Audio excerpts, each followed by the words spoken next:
Hello everyone, welcome back to Waiting Makes You Whole. Or maybe you guys are welcoming me back because I've been MIA.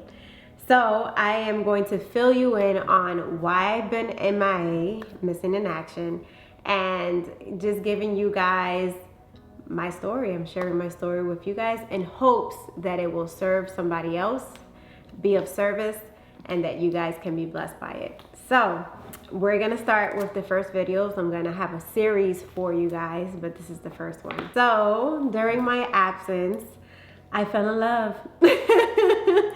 And it wasn't like this, I don't know, it was just this type of romance story that I never thought I would experience.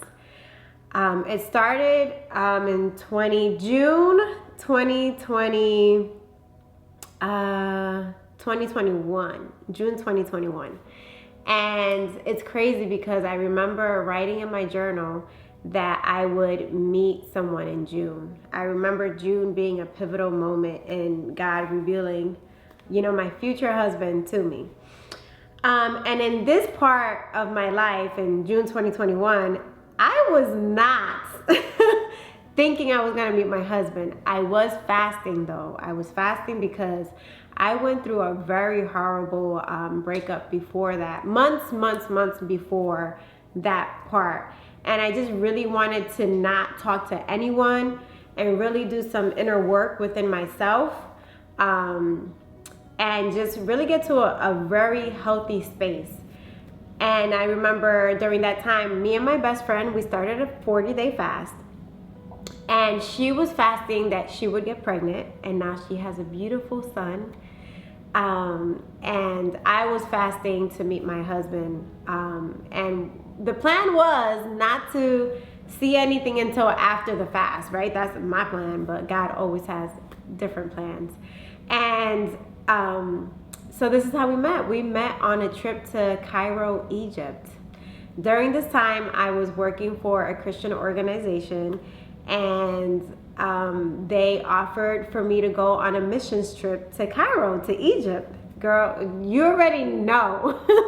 Girl, boy, all the things, whoever's watching. I was super excited to go to Egypt. I had no idea that this would be an opportunity for me and that it would be fully funded. So got my stuff packed, everything was ready to go, was sitting next to my best friend the whole time in all the flights. There was like 3 flights to get to Egypt. When we get to the airport, all hell broke loose. We get there and all the flights were canceled. All the flights to Cairo, Egypt were canceled. And we were like, what is going on? Mind you, I had to get the COVID vaccine. The people were upset. It was like, why are we not going? What's going on? So we get there, all the tickets are canceled, but then after like maybe 15 minutes, they reschedule all the flights and everybody's going on the plane. The only problem is that now all the seating that you purchased, they're all rearranged, is a mess.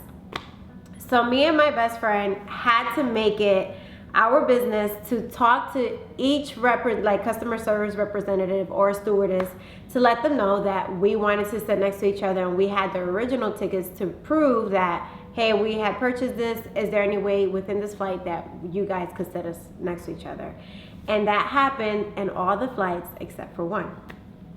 So in this flight, my friend and I, we're wanting to sit next to each other, but they're like, no, there's no way we could do it for you guys. And this is the last flight going to Cairo. I don't even remember the extension where we landed so we could go to Cairo, Egypt. Can't remember right now. So we're upset, and they're like, well, maybe when you get into the flight, the representative, the customer service rep was like, maybe when you get in, you could speak to the stewardess and maybe they could do some rearrangement. But for now, we can't do it. We get inside of the plane and we're hoping and praying that somebody won't sit next to us so that we can sit next to each other. And she has an empty seat next to her, and then I'm hoping and praying that there will be an empty seat next to me. But there is a guy walks in, and he sit next to me, but then there's the last seat that was still open. So I was like, okay, I got a last seat. I could ask this guy to move over. And then she was like, well, I don't have a seat next to me. You could come over here. Let's just wait to make sure that everybody walks in. And once everybody walks in, the door's shut, then one of us can move.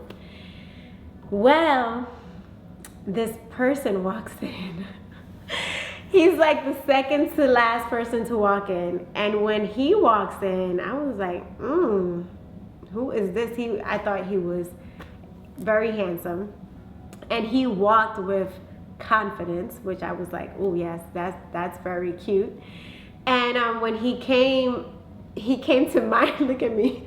He came to, I'm like this. He came to my row and I was like, ooh, okay. So then at that point, I'm like, I'm not moving seats. I'm going to stay right here.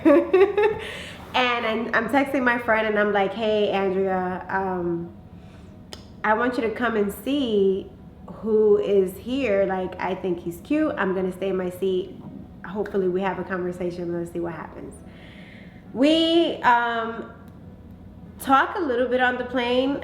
At first, I was like, I wasn't feeling him because he sounded like a party guy. He likes to go out a lot. I'm praying for a family man. I'm praying for a man of God. I'm praying for somebody who knows who they are. Not somebody that's out here partying and doing the absolute most, right? So, but then he starts talking about his family and how he's going on a family trip to Cairo. And I was like, ooh, so that was intriguing to me.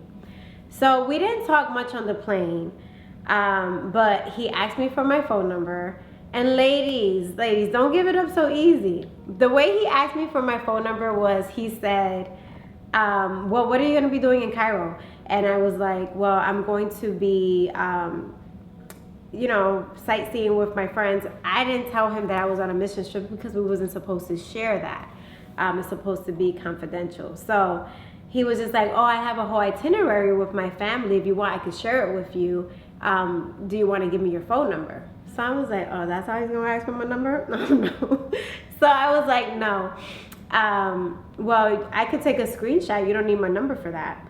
And then he was really wise and he was like, or you could give me my number so I can, give me your number so I can contact you. And I was like, okay. So gave him my phone number.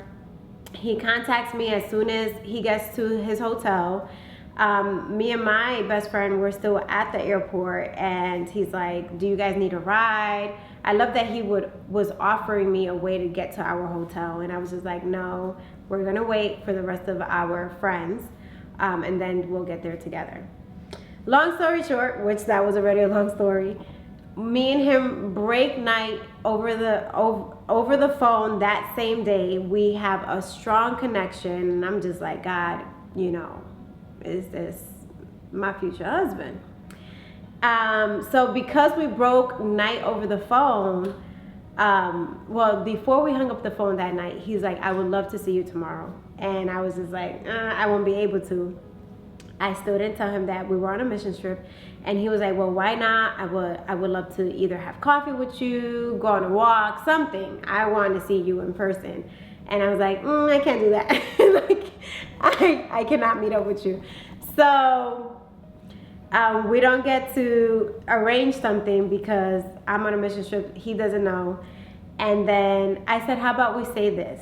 If it's God's will, I'll see you tomorrow. And he was like, why would I do that? He was like, I don't want to leave things to chance.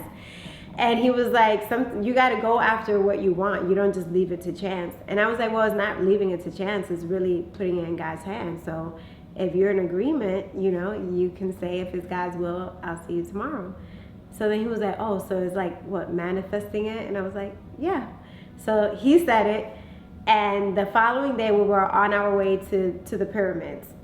So he's texting me. I'm texting him back. He's telling me what pyramid he's in. There's 13 pyramids. I don't know where these pyramids are at. You don't know where these pyramids are at. Let's just see if we see each other. So I told him when I get to the first pyramid, because I didn't even know my itinerary, I will let you know where I am and maybe you can meet up with me or vice versa. But I know I couldn't meet up with him because I was with a group of missionaries and we couldn't leave each other. So I couldn't meet up with him. He had to meet up with me. We get to the pyramid grounds. There is no frequency in the pyramids. Who knew this? Who knew this? I didn't know. He didn't know.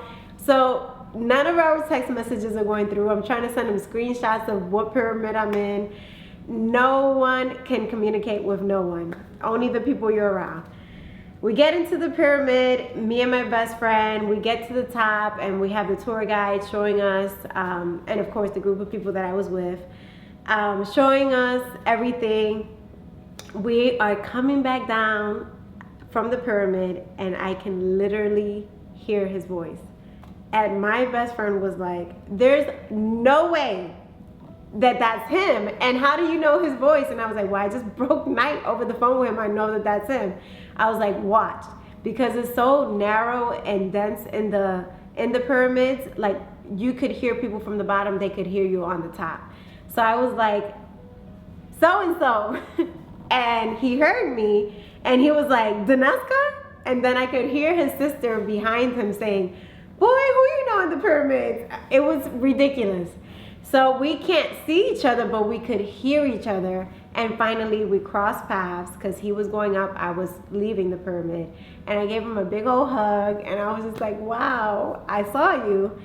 And that is the way our love story started. From there, we branched the business.